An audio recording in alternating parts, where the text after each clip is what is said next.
기도하시겠습니다.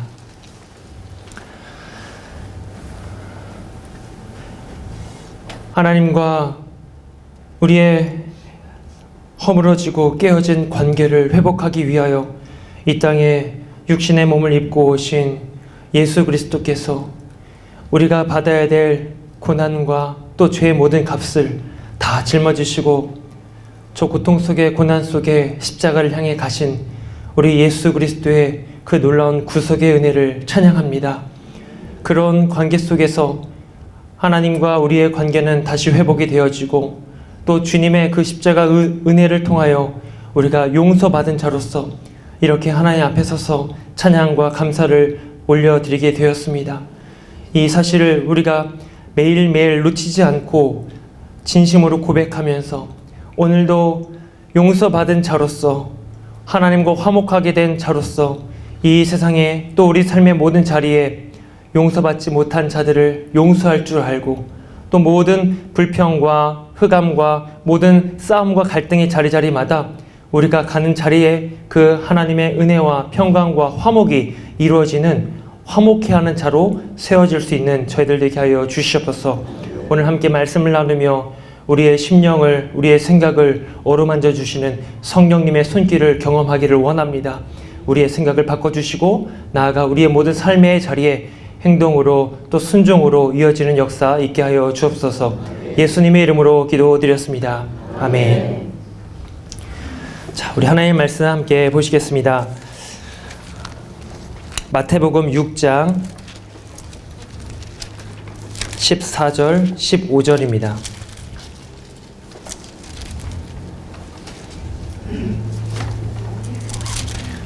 마태복음 6장 14절 15절 우리 한 목소리로 봉독하겠습니다. 너희가 사람의 잘못을 용서하면 너희 하늘 아버지께서도 너희 잘못을 용서하시려니와 너희가 사람의 잘못을 용서하지 아니하면 너희 아버지께서도 너희 잘못을 용서하지 아니하시리라. 아멘. 여러분 오늘 포스트의 2단계 3과 함께 내용을 같이 보실 텐데요. 우리 이 제목을 한번 같이 읽어보실까요? 읽겠습니다. 사랑하는 마음으로 용서하는 제자. 아멘. 사랑하는 마음으로 용서하는 제자. 자, 여러분 이 주제를 딱 읽어보시니까 어떠세요? 오늘 대략적인 이제 어떤 내용이 진행이 될 줄 아시겠죠? 바로 주제는 용서입니다. 용서. 오늘 이렇게 귀한 주의 날에 하나님께 예배하는 자리, 아침서부터 여러분 분주하게 또 이렇게 오셔서 예배드리고 또 함께 또 식사도 나누고 교제도 하고 여기까지 오셨을 텐데 이 모든 과정 속에 정말 기쁨과 즐거움으로 오면 참 좋지만 알게 모르게 내 안에 있는 내 자아가 여전히 살아서 내 마음대로 되지 못한 것에 대한 불평과 원망을 또 화를 내고 분노를 내는 이런 모습들이 없지 않아 우리 안에 일어날 수가 있습니다. 가깝게는 이제 남편에게, 아내에게 또는 우리 자녀들에게, 주변 사람들에게 좀 약간 내 원하는 마음대로 되지 않은 그런 것에 대한 짜증을 내거나 신경질을 부리거나 그런 모습들이 우리 안에 매일매일 어떻게 보면은 일어날 수가 있는데 오늘 함께 하나님의 말씀을 근거로 해서 어떻게 우리의 마음을 우리 스스로가 다잡는 것이 아니라 주님의 말씀이 우리를 깨닫게 하시고 또 성령께서 우리의 마음을 만져주시는 가운데 우리 그 마음들이 녹아지고 또 분열과 갈등과 싸움이 있던 관계가 회복되어지고 또는 용서를 받고 용서를 하는 그러한 은혜가 있게 되기를 원합니다. 자, 오늘 용서에 대해서 함께 보실 텐데요. 한번 여러분 유인물을 한번 보시면서 몇 가지를 제가 먼저 읽어드릴게요. 우리는 용서가 필요합니다. 우리는 상처를 안고 살아가는 사람들입니다. 인생길에서 만나는 모든 관계는 오해와 진실의 교차길에 있습니다. 사람의 본심을 알기란 쉽지 않습니다. 그래서 오해하기도 하고 미워하기도 합니다. 대수롭지 않게 생각했던 관계의 문제가 삶을 불편하게 하고 심지어 모든 것을 망쳐버릴 때도 있습니다. 이상하게도 내가 마음의 상처를 받아 고통이 따르면 가장 가까운 사람을 탓하며 화풀이를 하고 그 사람에게 내가 겪은 고통 이상의 고통을 안겨주고 싶어 합니다. 여러분 어떠신가요? 우리도 이렇게 내가 받은 상처가 있으면 이 상처를 내가 이제 혼자서 끙끙 앓는 경우도 있지만 대부분의 경우가 이 상처를, 내 아픔을 이 곁에 있는 사람들에게 드러낼 때가 있습니다. 드러내면서 화풀이를 할 때가 많죠. 아마도 이거는 이제 내 기분을 알아달라는 것 같아요. 내 기분, 내 상한 이 감정, 내 마음, 화가 난 이 마음을 좀 남들이 알아줬으면 좋겠다. 그런 마음에 이런 이제 화풀이라든가 이제 불똥을 다른 사람한테 이제 튀길 수가 있습니다. 자, 그렇게 우리는 다 이러한 상처를 누구나 다 안고 살아가지만, 그런데도요, 여러분 두 번째 내용을 보시면 화해의 손길이 있습니다.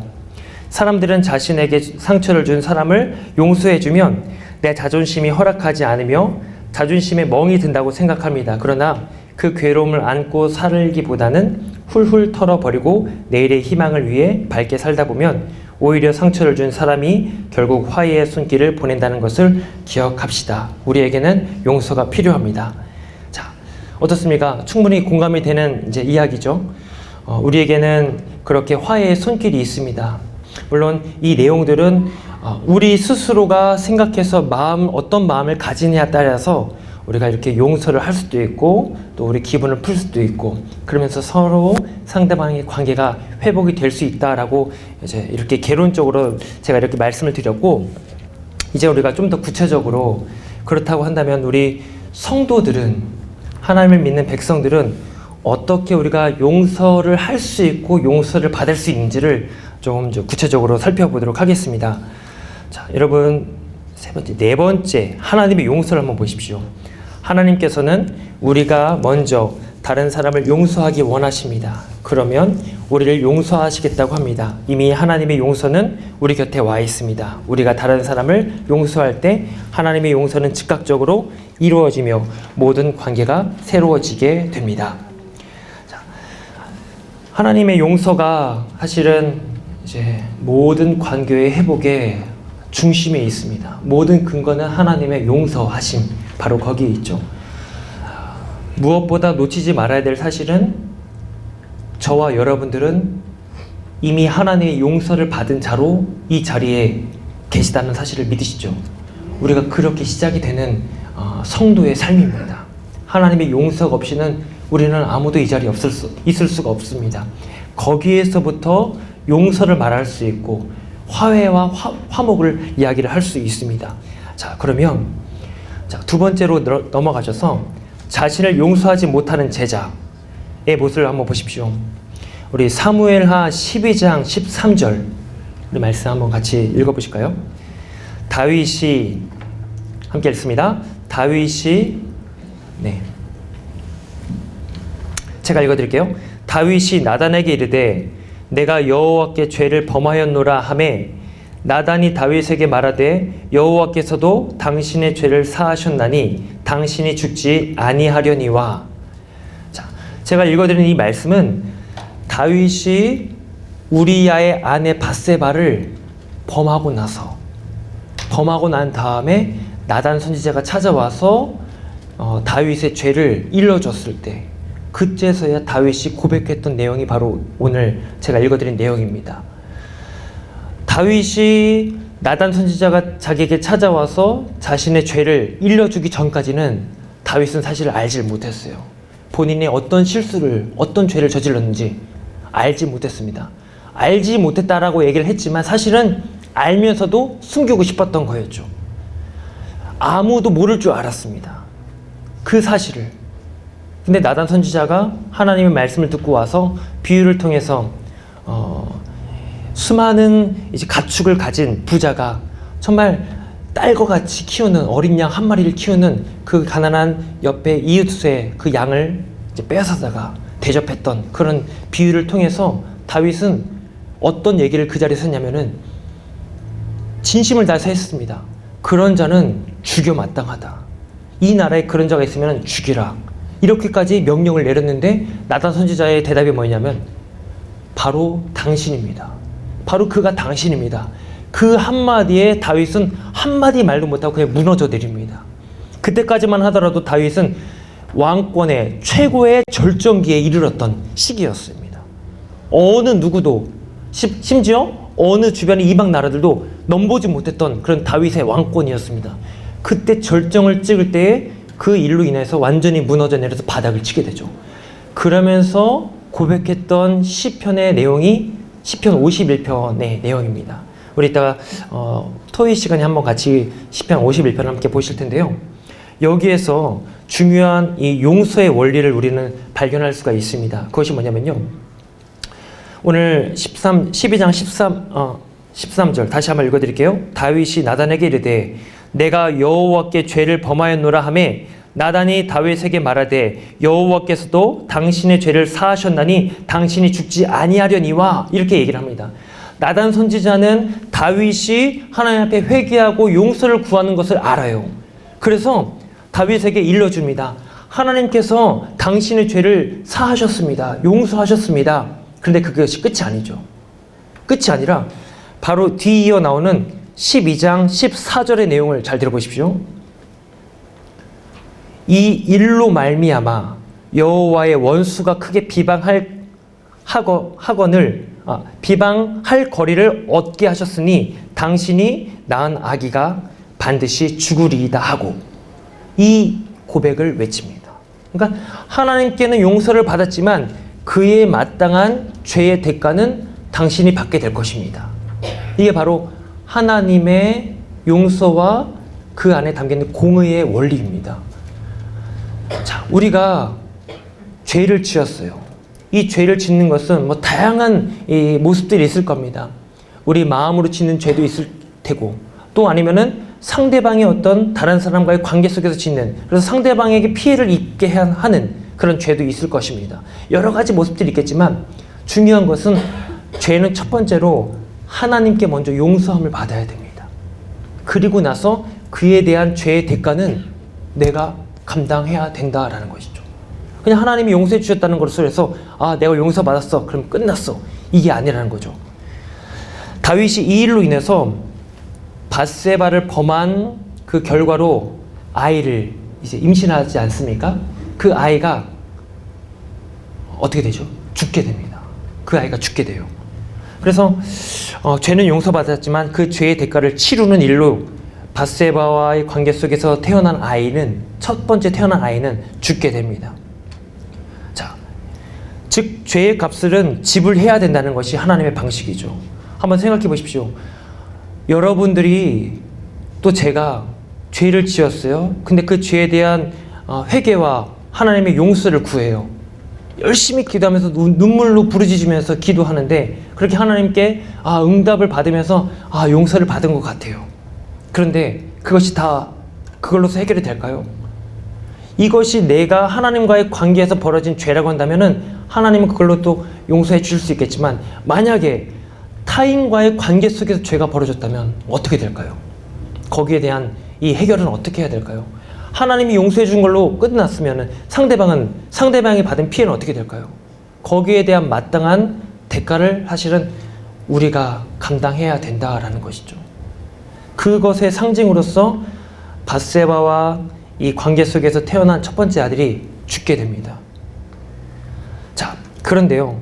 하나님은 여기에 또 다른 신비를 감춰 두셨습니다.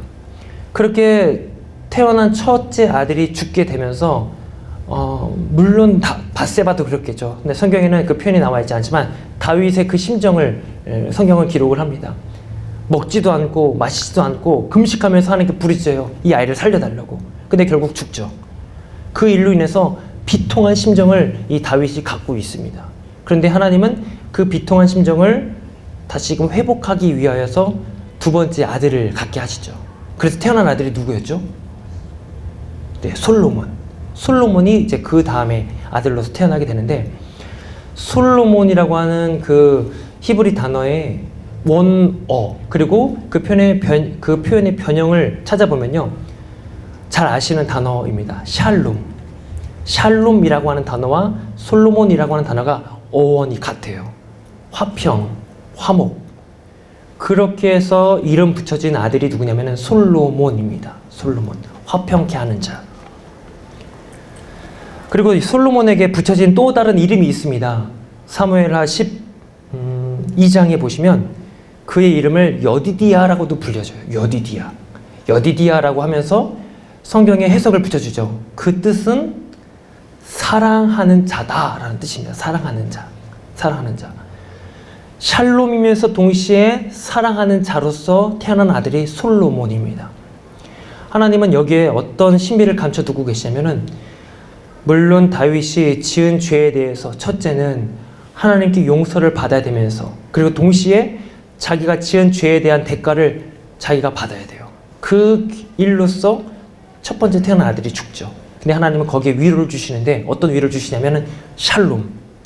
그 모든 너의 죄가 회복이 되고 하나님께 용서를 받고 해결이 되었다는 뜻에서 솔로몬을 아들로 주시는데, 그 이름이 샬롬, 동시에 사랑하는 자. 이 사랑하는 자라고 붙여진 이름이 또 한 분 계세요. 누구실까요? 마태복음에 보시면은 예수님께서 세례 요한에게 세례를 받으시고 요단 강가에 나오실 때 하늘이 열리고 성령이 비둘기같이 내리면서 하늘에서 음성이 들립니다. 이는 내 사랑하는 자요, 내 기뻐하는 아들이라. 바로 솔로몬에 감춰져 있는 샬롬이라고 하는 그 뜻에 감춰져 있는 신약 성경에 예표되는 내용은, 모습은 바로 예수님을 가리켰던 것이었습니다. 그러니까 죄로 인하여서 하나님께 용서함을 받아야 마땅하고, 그 죄의 대가를 받아야 될 마땅한 우리가 회복이 될 수 있는 이 중개자는 누구시냐면은 하나님의 은혜 가운데 우리에게 오시는 예수 그리스도가 되셔야 된다라는 것을 성경은 그러한 이제 흐름 속에서 우리에게 일러주고 있습니다. 그래서 우리 용서의 근거는 제가 아까도 말씀드렸지만 하나님의 용서, 하나님의 은혜가 먼저 우리에게 주어져야, 그것이 근거가 돼야 모든 용서가, 모든 회복이 된다라고 말씀을 드렸어요. 거기에 중점, 핵심이 뭐냐면 바로 예수 그리스도입니다. 예수님이 오셔서 우리에게 하나님과 멀어진 관계를 회복시키시는 샬롬의 주로 예수님이 오시고, 평강의 왕으로 오시고, 그리고 사랑하는 아들로서 이 땅에 오셔서 우리의 지은 모든 죄가 용서함을 받고, 거기에 대한 이제 화목의 증표로서 우리가 예수님을 믿고 또 이렇게 나아가고 있다라는 것이죠. 자, 이것이 바로 성경에서 흐르는 용서의 핵심의 내용입니다. 용서의 핵심의 내용. 물론 우리가 용서하는 마음을 가져야죠. 또 용서를 받아야 되죠. 근데 그것은 우리 스스로 내 마음대로 할 수 있는 게 아니라는 거예요. 내가 좋은 말로, 진짜 진심 어린 말로 사과를 하고 용서를 구하고, 물론 그것이 필요합니다. 방법일 수 있죠. 그런데 가장 중요한 우리 성도들의 이 용서의 핵심은, 그 가운데 누가 오셔야 되냐면은 예수님이 오셔서 우리의 우리가 용서를 해주시고, 우리가 용서를 받고, 이러한 도식을, 이런 구조를 여러분들이 생각하시기를 바랍니다. 자, 그러면요, 조금 더 구체적으로 오늘 죄송합니다. 오늘 이 프린트의 내용이 바로 그렇게 이어집니다. 우리 3번, 큰 3번을 한번 보실까요? 3번을 보시면 그들에게 용서받고 싶은 제자. 이것은 이제 우리가 용서를 받아야 되는 입장인 거예요. 이제 누군가를 용서해 주는 것은 뒤에 나옵니다. 내가 먼저 용서를 받아야 되는 입장에서 3번 큰 내용을 한번 보시면 되겠습니다. 자, 먼저는요, 하나님께 구하는 용서예요. 다윗의 그 스토리를 여러분들 머릿속에 이제 생각해 보시고 이 내용을 한번 들어보십시오. 누군가는 용서를 구한다는 것을 하나님께 자신의 죄를 고백하고 회개하는 것으로 생각합니다. 그는 자신이 저지른 죄를 하나님께 낱낱이 고백하고 그 죄를 용서해 주시기를 울며 간구합니다. 그리고 하나님께서 자신의 죄를 용서해 주셨음을 확신하고 홀가분한 마음으로 다시 삶의 자리로 돌아갑니다. 이것으로 그 사람은 용서를 받았다고 생각합니다. 이것이 진정 깨끗하게 용서를 받은 사람의 모습입니까? 여러분 어떻게 생각하십니까?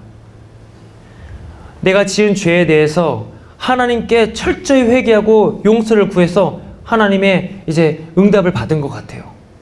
근데 진짜 남겨진 것은 뭐냐면은 나와의 관계 속에서 또 나와의 연결되어 있는 많은 사람들 속에서 벌어진 그 사람들이 받은 상처, 나로 인해서 겪게 되는 그 상대방의 아픔, 이건 어떻게 해결할까요?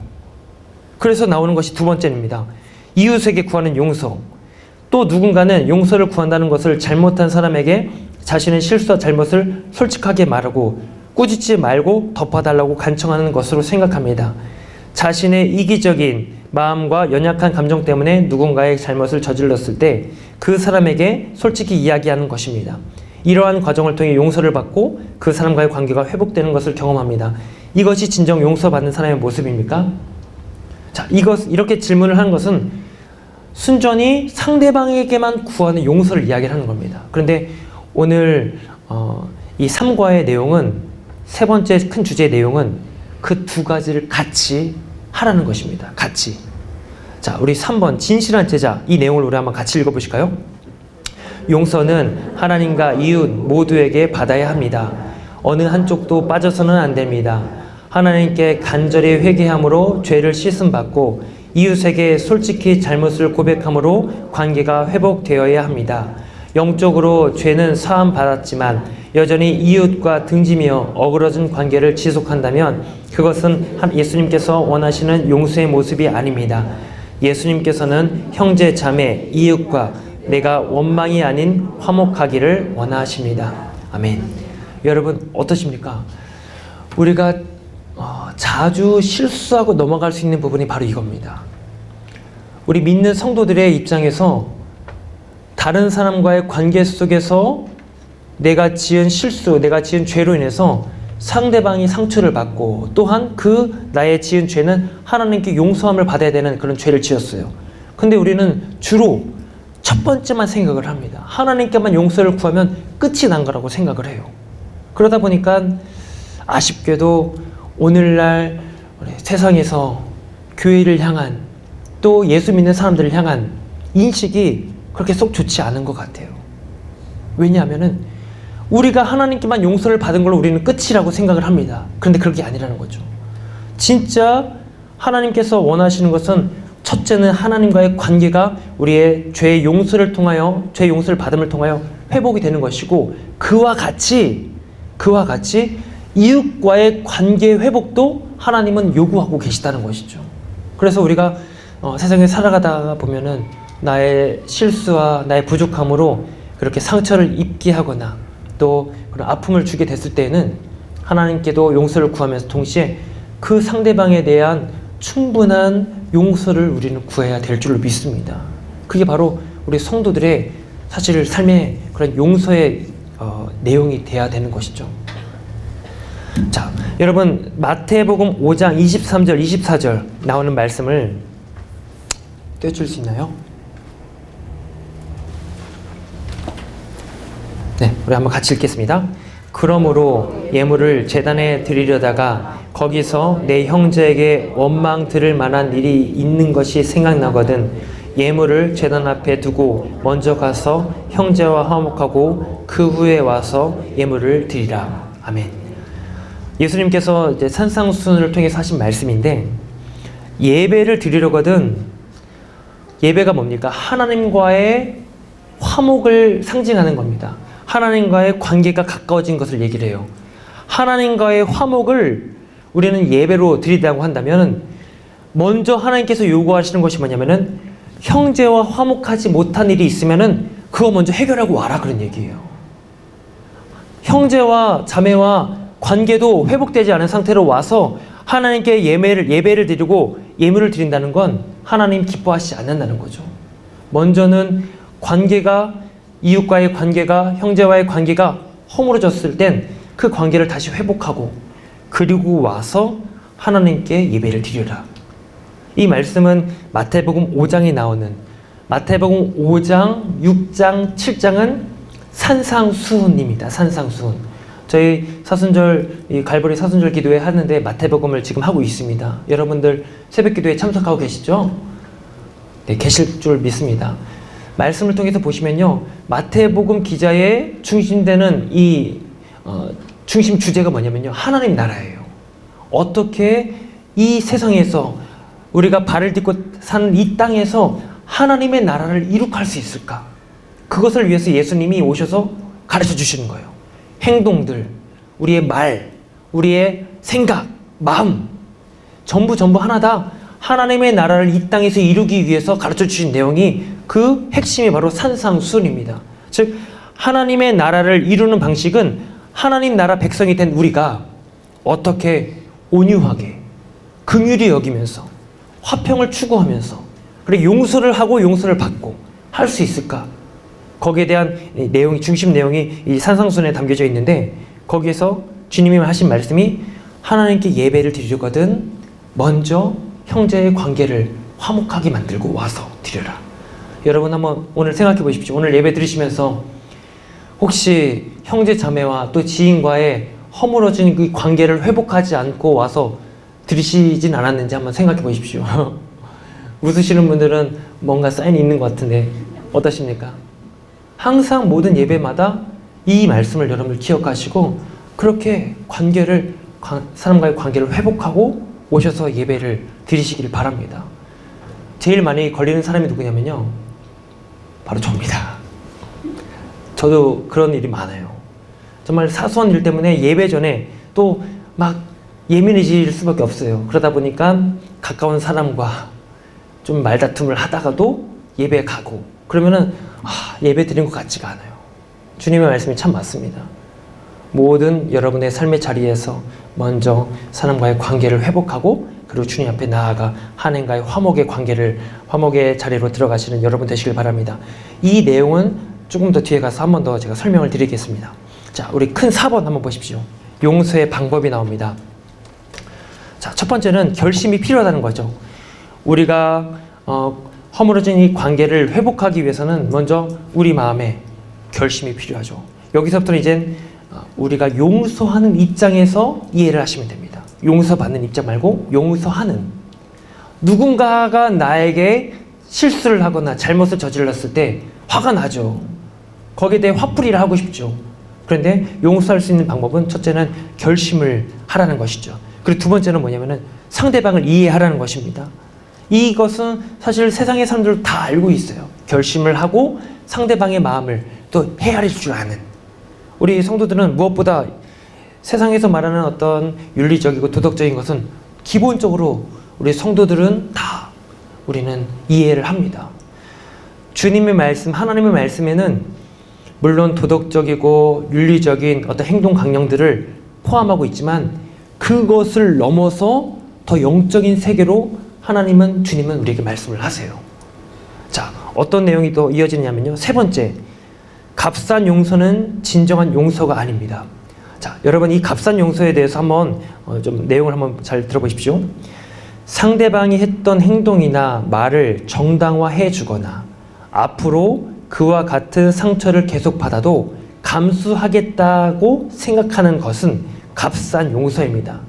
즉 값싼 용서가 뭐냐면요, 죄에 대한 대가 없이 용서받는 것, 용서해 주는 것.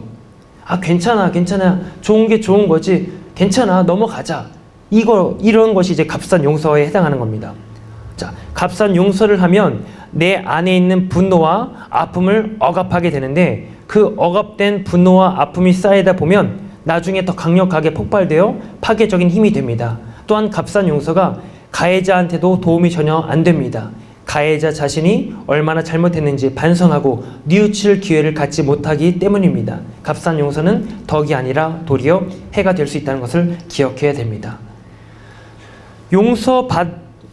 용서를 받아야 될 사람이 있습니다.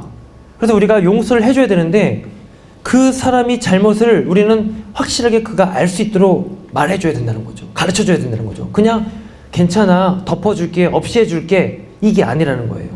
하나님도 우리에게 관계 속에서 이 우리의 죄를 용서하시는 방법은 아까도 말씀드렸지만 그냥 내가 없이 해줄게, 너의 잘못 내가 그냥 덮어줄게, 이게 아니라는 거예요.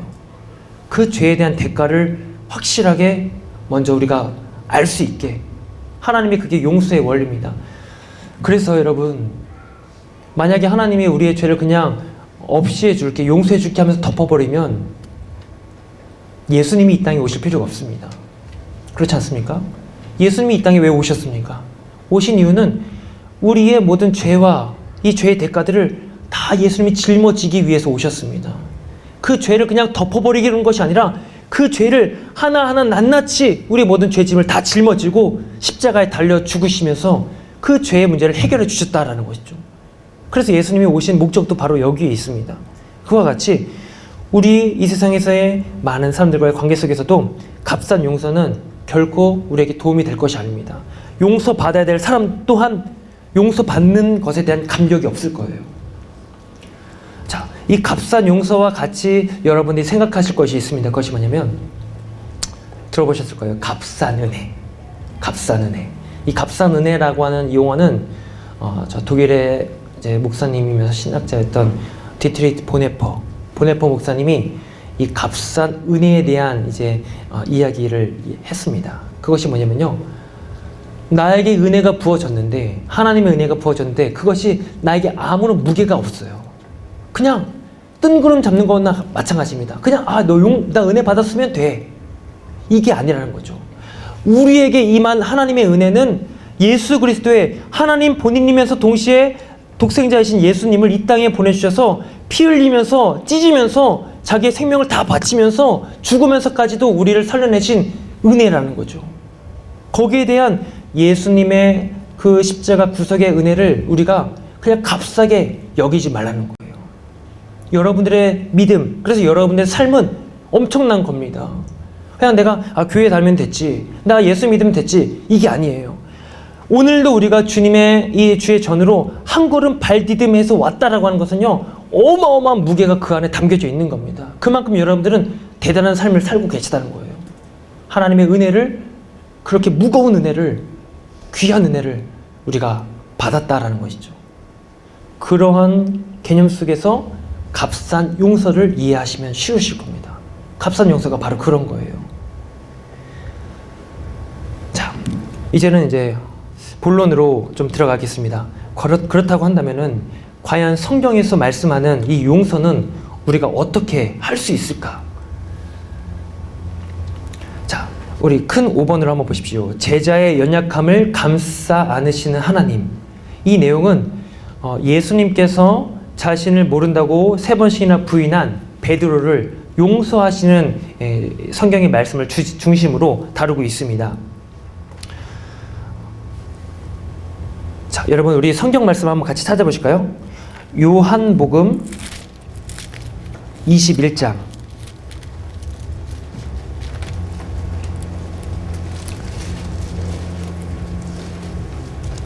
21장 3절을 한번 보십시오.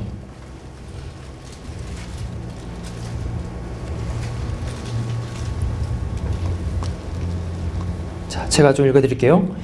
시몬 베드로가 나는 물고기 잡으러 가노라 하니 그들이 우리도 함께 가겠다 하고 나가서 배에 올랐으나 그날 밤에 아무것도 잡지 못하였더니 날이 새어갈 때에 예수께서 바닷가에 서셨으나 제자들이 예수이신 줄을 알지 못하는지라. 예수께서 이르시되 얘들아 너희에게 고기가 있느냐 대답하되 없나이다. 이르시되 그물을 배 오른편에 던지라. 그리하면 잡으리라 하시니 이에 던졌더니 물고기가 많아 그물을 들 수 없더라. 자, 그리고 여러분 8절 9절 우리 한번 같이 읽겠습니다. 다른 제자들은 육지에서 거리가 불과 한 50칸쯤 되므로 작은 배를 타고 물고기 든 그물을 끌고 와서 육지에 올라보니 숯불이 있는데 그 위에 생선이 놓였고 떡도 있더라. 아멘. 여러분 요한복음 21장 마지막 장이죠. 이 현장은 부활하신 예수님이 고향으로 돌아간 제자들을 찾으러 오신 현장입니다.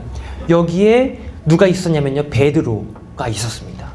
물론 성경에서는 이제 7명의 제자들이 거기 있는 걸로 나와 있는데 여기서 핵심은 베드로를 예수님이 다시금 만나러 오셨어요.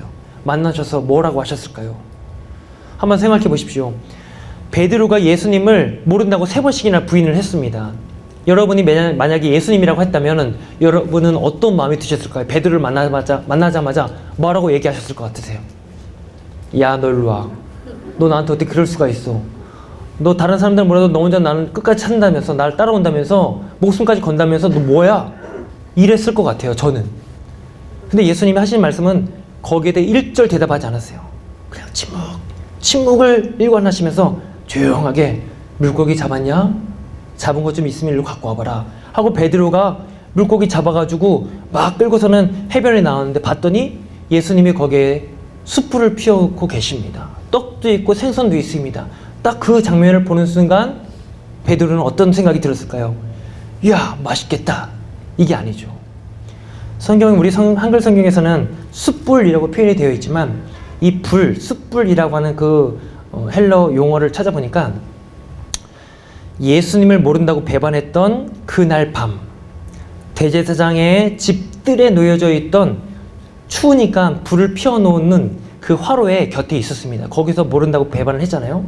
거기 피워진 불과 같은 단어를 썼습니다. 무슨 뜻이냐면은 예수님은 이것을 통해서 베드로에게 깨닫게 하시는 거예요. 베드로가 그 모습을 보고 와서 와, 배고픈데 잘됐다 이게 아니라 그 숯불을 보는 순간 뭘 생각했을까요? 예수님을 배반했던 그 자리, 그 현장, 자신의 잘못, 자신의 참담함, 그렇게 내가 자부하면서 예수님을 쫓는다고 했지만 그렇게 되지 못한 자신의 이 부족함, 이게 그 현장 앞에서 마음 흔들리도록 그 현장을 봤을 겁니다. 뿐만 아니라 그 위에 뭐가 놓여 있었냐면요, 떡과 물고기가 놓여 있습니다. 요한복음에서 특히 요한복음에서 떡과 물고기는 오병이어의 사건 속에서 굉장히 중요한 우리에게 상징을 우리에게 전해줍니다.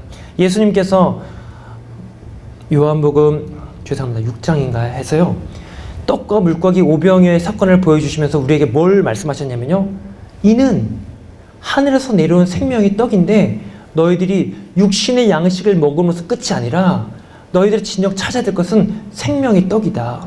그 생명의 떡이 바로 나다. 내가 하늘에서 내려온 생명의 떡이니 나를 먹어야 된다. 내 살을 먹고 내 피를 마신 자는 영원히 살리라. 이것을 말씀하셨어요. 그 떡과 그 떡과 생선이 그 앞에 숯불 위에 피어져 있는 그 자리에서 보면서 베드로는 뭘 생각했을까요? 다시 하나님이, 주님이 회복하시는 것을 조금씩 이제 알게 되는 거예요. 흔들렸던 그 밤, 배반했던 그 밤, 주님은 나를 찾아오셔서 너 왜 그랬어? 이게 아니라 그냥 침묵을 일관하시면서 그 다시 베드로를 회복시키시려고 하는 그 현장, 거기에서부터 이 베드로는 이제 용서를 받기 시작을 하는 겁니다. 그러면서 예수님이 뭐라고 하시죠? 자, 15절 한번 보십시오. 21장 15절. 그들이 조반 먹은 후에 예수께서 시몬 베드로에게 이르시되 요한의 아들 시몬아, 요한의 아들 시몬아, 베드로야 라고 말씀하시지 않았어요. 요한의 아들 시몬아. 이 말씀은, 이 호칭은 어디서 등장했냐면 예수님이 베드로를 처음 만나셔서 베드로를 부르실 때 너 내 제자가 되라 하시는 그 현장에서 하셨던 호칭과 똑같아요. 요한의 아들 시몬아, 나를 따라오너라.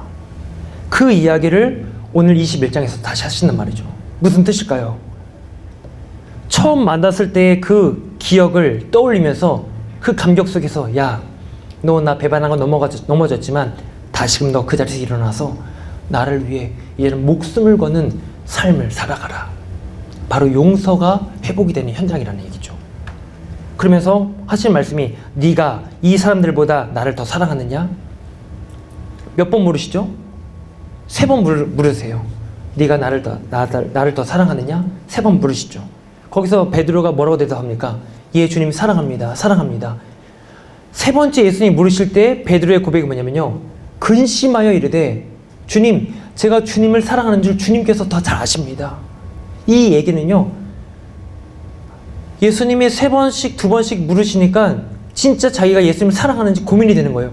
아, 내가 예수님 진짜 사랑하나?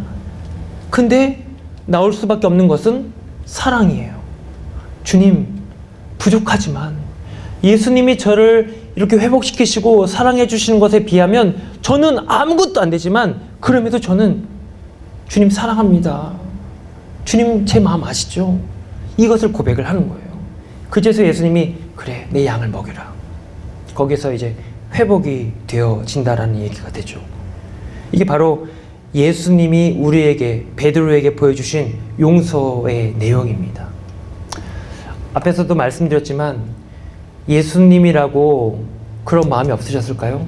자기를 배반하고 떠난, 저주까지도 하곤 떠난 수제자라고 여겼던 베드로를 앞에 가서 야, 너 왜 그랬냐? 이 말씀 한마디 안 하시고 그를 용서해 주신단 말이죠.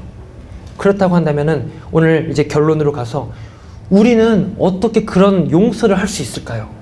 어떻게 그런 용서를 할 수 있을까요? 같이 나눴던 내용처럼 그냥 내가 마음으로 용서해야지 하는 게 되는 게 아니란 거죠. 자, 오늘 본문이 되는 마태복음 6장을 한번 다시 보십시오. 한번 여러분 성경을 한번 직접 찾아보실까요?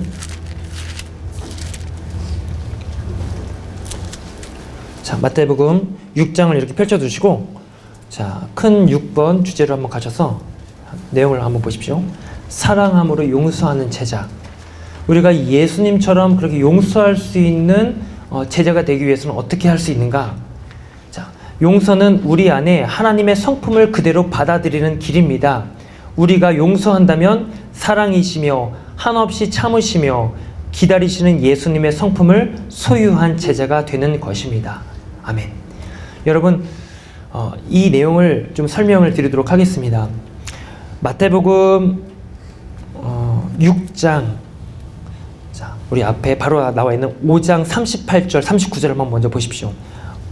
이제 연결이 되는 내용인데,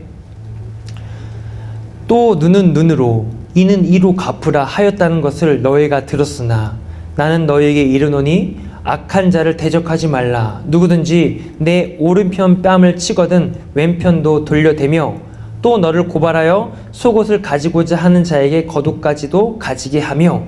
여러분, 이 내용은요, 출애굽기 21장 24절에 나오는 이 율법의 내용을 여기서 예수님이 하신 말씀입니다. 자, 여러분 많이 들어보셨죠? 눈은 눈으로 갚고 이는 이로 갚으라. 많이 들어보셨죠? 이것이 바로 출애굽기 21장 그리고 레위기 24장에 동일하게 나오는 내용인데, 이것을 어떻게 표현하냐면요, 동해복수법, 동해보복법. 같은 해를 입힌다는 거예요. 같은 해를 입힘으로써 보복을 한다는 거죠. 그래서 남이 나에게 이를 상하게 했으면 나도 그 사람을 쳐서 이를 똑같이 상하게 하는 거예요. 눈을 상하게 했다 그럼 똑같이 눈을 상하게 하면 됩니다. 이것은 단순히 야, 받은 대로 대갚아줘라 이런 얘기가 아니라, 율법에서 이제 구약 성경에서 이 말씀을 하나님께서 하신 이유가 뭐냐면은, 사람은 내가 받은 대로 그대로 되갚아주지를 못합니다. 그렇죠? 받은 대로 어떻게 하냐면요, 더 해서 갚아주는 게 우리 인간의 심리예요. 그래서 갚아주잖아요. 그렇게 보복을 하잖아요.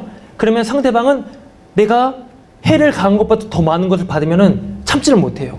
그럼 더 큰 걸 줘요. 그럼 더 큰 걸 받고 주고 받으면서 그러다 보면 결국 어떻게 가냐면은 죽게 됩니다.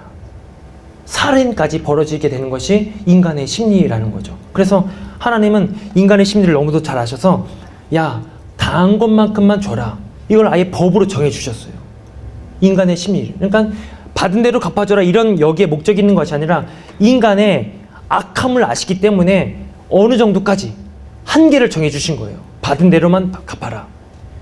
자, 그런데 그것이 율법이라고 한다면은 여기 오늘 예수님께서는 오셔서 더 큰 말씀을 해주십니다. 그것이 뭐냐면요, 자, 누구든지 내 오른편 뺨을 치거든 왼편도 돌려대며. 여기서 이런 생각을 해봤어요. 여러분, 오른손잡이가 제 오른편 뺨을 때린다고 생각해 보세요. 그럼 여러분 한번 해보세요. 오른손잡이로 오른편 뺨을 어떻게 때릴 거예요? 상대방 오른편 뺨을 돌려서 때릴까요? 짝! 그렇지 않습니다. 오른편 뺨을 때린다는 것은 손등을 때린다는 거예요. 손등으로 상대방의 오른편 뺨을 손등으로 때리면요, 손바닥으로 치는 것보다 크기가, 아픔이 더 크고 더 상대에 대한 치욕을 안겨줄 수밖에 없습니다. 자, 그런데 그렇게 당하고도 또 왼뺨을 또 돌려대려요. 그럼 이번에 아예 뺨을 이렇게 찰싹 맞으라는 거죠. 즉, 예수님께서 이 말씀을 하시는 것은 그만큼 우리가 하나님의 사랑을 받은 자라고 한다면, 사랑을 받은 자라고 한다면 우리가 그만큼 용서해 줄 수 있어야 된다는 것을 말씀하고 싶은 겁니다. 잠깐 설명을 드릴게요. 누가 강요하여 억지로 5km를 가게 했다고 생각해 보십시오. 그러면은 5km를 그렇게 갔는데 거기에서 이제는 그 사람이 우리에게 요구한 것이, 강요한 것이 5kg가 만족이 됐으니까 그걸로 끝이 납니다. 거기서 끝내지 않고 그 사람을 위해서 내가 더 멈추지 않고 당신이 원한다면 내가 5kg를 더 가겠소 하고서는 5kg를 더 가봐요. 10kg를 가봅니다. 그러면 나에게 그 5kg를 강요한 사람은 어떤 마음이 들까요? 미안한 거예요. 내가 요구했던 거는, 내가 강요했던 거는 5kg인데 이 사람은 5kg 더해서 10kg를 간다고 생각해 보세요. 그때부터는 이 상황과 환경의 주도권은 누구에게 있냐면요, 그 강요를 들어줄 수밖에 없었습니다. 우리가 가져올 수밖에 없는 겁니다. 그게 바로 성도들의 모습이라는 거예요. 상대방이 오른편뺨을 때려요. 치욕스럽게 때렸는데 거기에 대해서 우리가 반항해서 야, 너 왜 때려? 이런 것이 아니라 때려요? 그럼 거기서 또 왼뺨을 돌려대서 들이밀어 보세요. 그럼 그 사람은 어떻게 될까요? 어떤 마음이 들까요? 그 사람은 내가 지금 뭐 했지? 이런 마음이 들 수밖에 없다는 거죠. 자, 이것은 단순히 그냥 이제 제 생각을 말씀드리는 것이 아니라 하나님께서 이 땅에 예수님을 보내셔서 이 땅 속에 하나님의 나라를 이룩해 가는 방법을 예수님을 통해서 이렇게 말씀을 주신 겁니다. 자, 이 내용이 조금 더 이어져서 여러분 43절을 보십시오. 5장 43절. 또 내 이웃을 사랑하고 내 원수를 미워하라 하였다는 것을 너희가 들었으나 나는 너희에게 이르노니 너희 원수를 사랑하며 너희를 박해하는 자를 위하여 기도하라. 이같이 한즉 하늘에 계신 너희 아버지의 아들이 되리니 이는 하나님이 그 해를 악인과 선인에게 비추시며 비를 의로운 자와 불의한 자에게 내려주심이라. 하나님 아버지가 그렇게 하셨다는 거예요. 이같이 한즉 하늘에 계신 너희 아버지의 아들이 되리니, 상대방이 우리에게 무엇인가를 권유하고 강요를 하고 요구했을 때 그것을 넘어서 그 사람의 요구를 충족시켜서 아예 그걸 넘어서 우리가 해주게 된다면은 그 사람은 더 우리에게 미안해질 수밖에 없는 겁니다. 근데 그렇게 함으로써 우리가 뭐를 확증을 받냐면은 하나님의 아들이 된다는 거죠. 하나님의 아들이 된다. 여러분, 하나님 나라의 백성은 누구를 닮아갈 수밖에 없을까요? 하나님을 닮아갈 수밖에 없습니다. 이 당시 유대인들과 종교 지도자들은 사랑의 범위와 그 대상을 자신들의 편의에 맞춰서 그 한계를 지었습니다. 그래서 자신들의 생각에 어긋나는 세리들, 어떤 죄인들, 이들은 사랑의 대상으로부터, 용서의 대상으로부터 이제 지워버렸어요. 뿐만 아니라 여러분들, 이 당시에 유대인들의 원수는 누굴까요? 하나입니다. 로마. 우리를 핍박하고 우리를 박해하고 우리를 식민 통치하는 저 로마 제국이 원수예요. 그 원수로만 여겼다라는 것이죠. 그런데 하나님은 이 유대인들이 정한 사랑의 대상과 용서의 대상의 그 경계를 허무신다는 거죠. 제가 말씀을 읽어드렸지만 45절에 말씀을 한번 다시 보십시오. 이같이 한즉, 우리 한번 같이 읽겠습니다. 이같이 한즉 하늘에 계신 너희 아버지의 아들이 되리니 이는 하나님이 그 해를 악인과 선인에게 비추시며 비를 의로운 자와 불의한 자에게 내려주심이라. 아멘. 하나님께는 하나님의 사랑의 범위가 선한 자, 착한 자, 의로운 자만 해당되지 않는다는 거예요. 선인이든 악인이든 의로운 자이든 불의한 자이든 하나님은 비를 내려주시고 해를 비춰주시고 하나님의 그 은혜를 베풀어 주시는 경계가 제한이 없다라는 얘기입니다. 하나님의 사랑의 범위가 그렇게 전부라고 하고 한다면 하나님 나라를 사는 하나님 백성인 여러분들 또한 누구를 닮아가야 된다고 하냐면요, 하나님을 닮아가야 된다. 하나님과 같이 여러분의 사랑의 대상과 용서의 범주는 그러면 누구까지도 포함된다는 얘기일까요? 그렇습니다. 내가 나에게 피해를 입고 피해를 주고 나를 괴롭게 하고 나를 힘들게 하는 원수까지라도 우리는 그 용서를 해줄 수 있다라는 것이 성경에 말씀하는 예수님의 이 하늘나라 백성을 사는 원리라는 것이죠. 자, 마음으로 쉽게 안 와닿죠. 안 와닿죠. 그런데 우리가 신앙생활 하다 보면 이런 말씀드려 죄송합니다만 아직 어려요. 저도 어려고 여러분들도 신앙의 완성의 단계가 아니기 때문에 한층 한층 이렇게 가다 보면은 어느 순간 주님의 말씀이 내 삶에 그대로 이루어지는 때가 올 거라고 저는 확신합니다. 그것이 바로 믿음의 장성한 분량에 이르는 우리 성도들의 모든 과정입니다. 지금 당장은 나에게 피해를 주고 나를 괴롭게 하는 저 원수와도 같은 존재가 믿고 용서할 수 없지만 이게 시간이 흘러가면서 결국은 하나님께서 나를 만들어 가시고 하나님 나라 백성이라는 것이 점점 그 믿음이 장성한 자가 되면 우리는 용서할 수 있는 자리까지 가게 될 수 있다는 것이죠. 그래서 하나님의 사랑과 은혜가 우리에게 부어졌다면 그것을 여러분들이 확신 있게 충분히 만족스럽게 그 은혜를 누렸다고 한다면 그 다음 단계가 뭐냐면요, 용서하는 마음이 생길 수밖에 없습니다. 왜냐하면 우리 기본적인 자체가 용서받은 자이기 때문에 우리도 또한 용서를 할 수밖에 없다라는 거죠. 그렇게 용서를 하여서 또 사랑을 하게 되면은 거기에 더 큰 용서가 생기고 더 큰 사랑이 만들어지고 계속 이게 상승작용으로 하나님의 나라가 만들어지게 된다는 거죠. 여러분, 오늘 본문인 6장 14절 한번 보실까요? 너희가 사람의 잘못을 용서하면 너희 하늘 아버지께서도 너희 잘못을 용서하시려니와 너희가 사람의 잘못을 용서하지 아니하면 너희 아버지께서도 너희 잘못을 용서하지 아니하시리라. 이와 같은 말씀이 마태복음 18장 35절에서도 똑같이 나옵니다. 거기서는 예수님이 일반 달란트 빚진 자가 나아가서 자기에게 빚진 100데나리온 빚진 자를 용서하지 못해서, 이해하시죠? 어떤 내용인지 이해하시죠?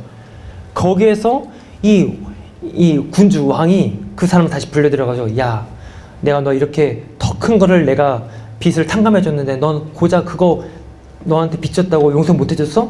너 철장에 들어가! 여기 감옥에 넣는 그 내용이 나옵니다. 거기에서 오늘 이제 14절, 15절의 내용이 동일하게 나옵니다. 우리가 여기서 무엇을 알게 되냐면요, 우리에게 죄 지은 자를 사할 수밖에 없는 것이 뭐냐면은 기본적으로 우리가 그렇게 사함을 받은 우리이기 때문에 우리도 또한 살 수 있다는 거예요. 여러분 6장 12절을 한번 보십시오. 주기도문의 내용의 이제 마지막 부분인데요. 우리가 우리에게 죄 지은 자를 사하여 준 것 같이 우리 죄를 사하여 주시옵고, 우리가 자주 고백하는 내용이죠. 여기서 이 죄라고 하는 단어가 빚지다 할 때 빚이라는 단어입니다. 바꿔서 설명하면 우리가 우리에게 빚진 자를 용서해 준 것처럼 우리의 빚을 사하여 주옵소서, 이런 고백이 되는 겁니다. 즉 우리는 먼저 용서를 할 수 있는 이유는 용서받은 자가 됐기 때문에, 그 다음에 우리는 그 용서받은 자의 기쁨을 알고 나아가서 나에게 잘못한 사람을 용서할 수 있다라는 것이죠.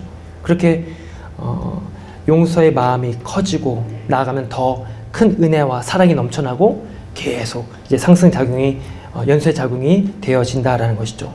자, 우리 끝으로 이거를 이제 결정적으로 이제 성경의 한 이제 스토리를 통해서 오늘 이제 내용을 좀 매듭하도록 하겠습니다.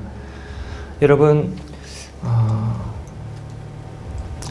창세기 50장 19절을 해서 20절, 여러분 유인물에 나오는 내용이긴 한데요, 우리 직접 한번 찾아보셔도 좋을 것 같습니다. 우리 창세기 50장 19절 20절 우리 한번 같이 읽겠습니다.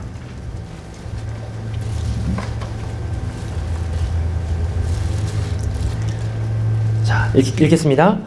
요셉이 그들에게 이르되 두려워하지 마소서, 내가 하나님을 대신하리이까. 당신들은 나를 해하려 하였으나 하나님은 그것을 선으로 바꾸사 오늘과 같이 많은 백성의 생명을 구원하게 하시려 하셨나니. 아멘.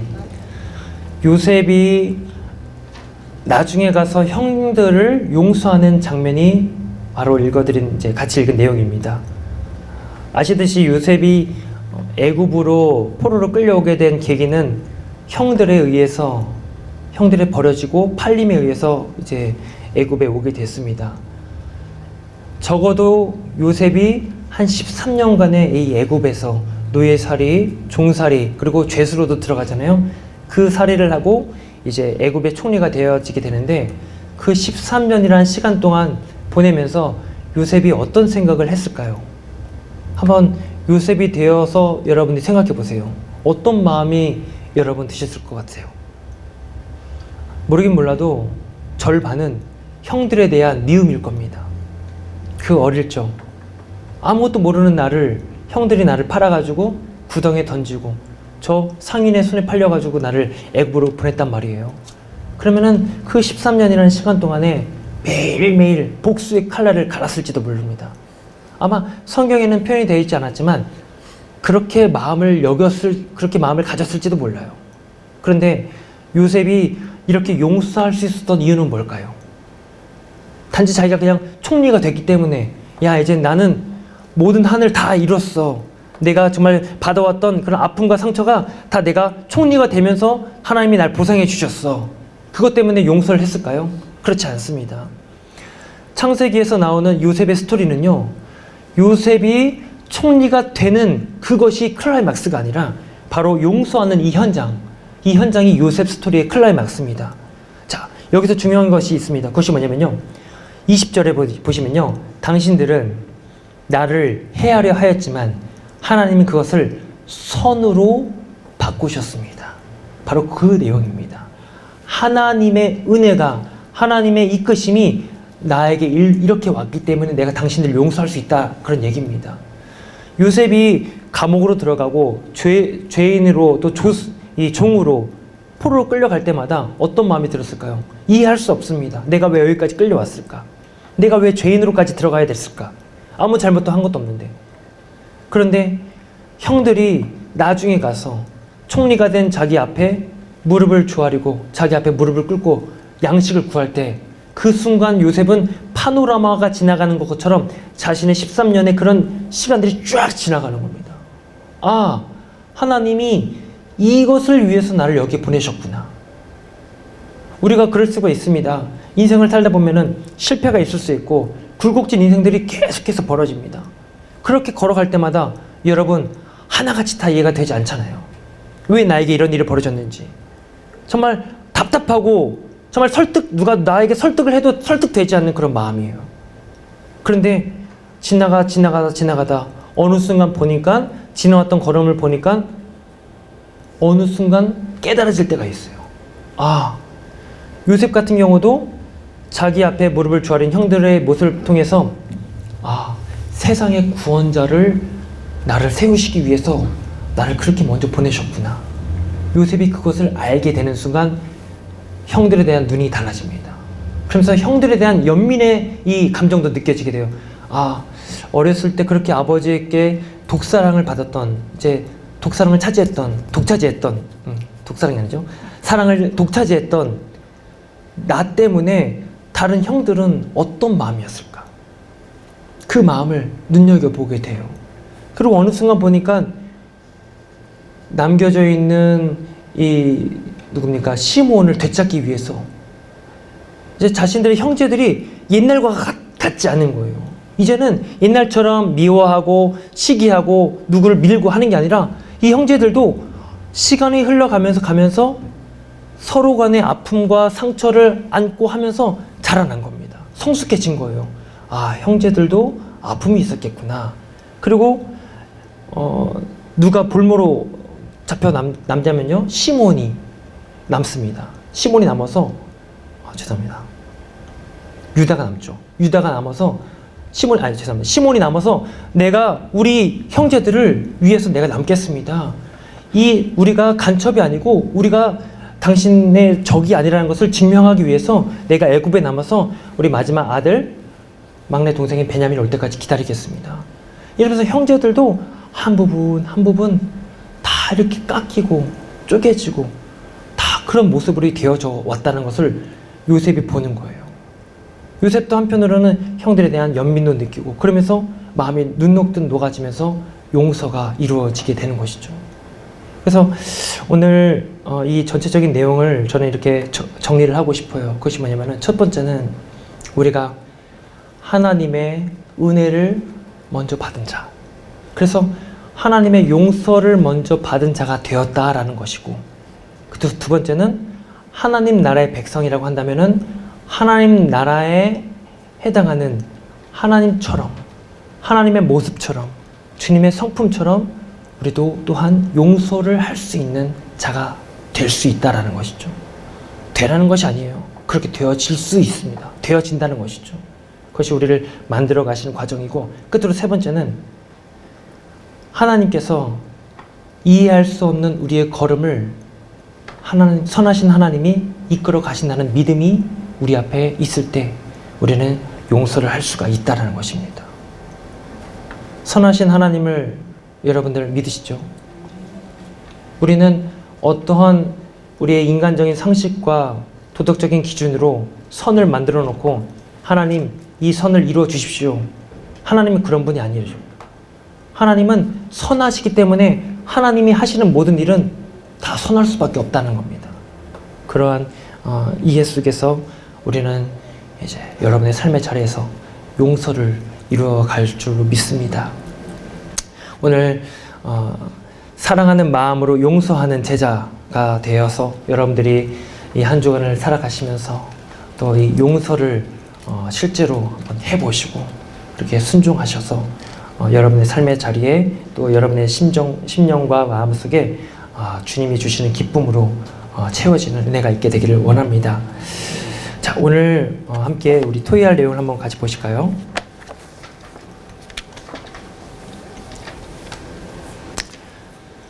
자, 제가 여러분께 이제 권면을 드릴게요. 우리 그룹 토의를 하실 때 먼저 시편 51편을 한번 같이 쭉 펴셔서 이제 번갈아 가면서 읽으셔도 좋고 이제 순서대로 읽으셔도 좋고 한번 읽어보시고 잠깐 이런 묵상의 시간을 가지시고 거기서부터 이제 이렇게 나눠보세요. 다른 사람으로부터 자신의 잘못을 지적받았을 때 어떤 감정을 느끼십니까? 자신을 향한 분노는 다시 다른 사람을 향하게 됩니다. 하나님께 자신을 용서할 수 있는 긍휼을 구해봅시다. 자, 이렇게 한번 나눠보시길 바라고, 그리고 두 번째, 내가 용서하지 못하고 있는 사람은 누구인지 생각해 봅시다. 용서란 과거의 일을 그대로 인정하고 그의 수반되는 감정적 반응을 떨쳐버리며 보복하겠다는 마음을 버리는 것입니다. 자, 그리고 세 번째, 그리고 네 번째, 여러분들 제가 지난주에도 말씀드렸지만 나눴던 우리가 이제 내용을 기도로 바꿔서 써보는 이거 작업을 꼭 해보시길 바랍니다. 꼭 하셔서 이것이 이제 여러분들의 신앙의 고백이 되고 간증이 되는 그런 삶이 되셨으면 좋겠습니다. 자, 이 시간 우리 한번 같이 그룹으로 이제 같이 말씀을 한번 먼저 같이 보시고 또 토의를 하시고 그렇게 제가 다시 와서 마무리하도록 하겠습니다.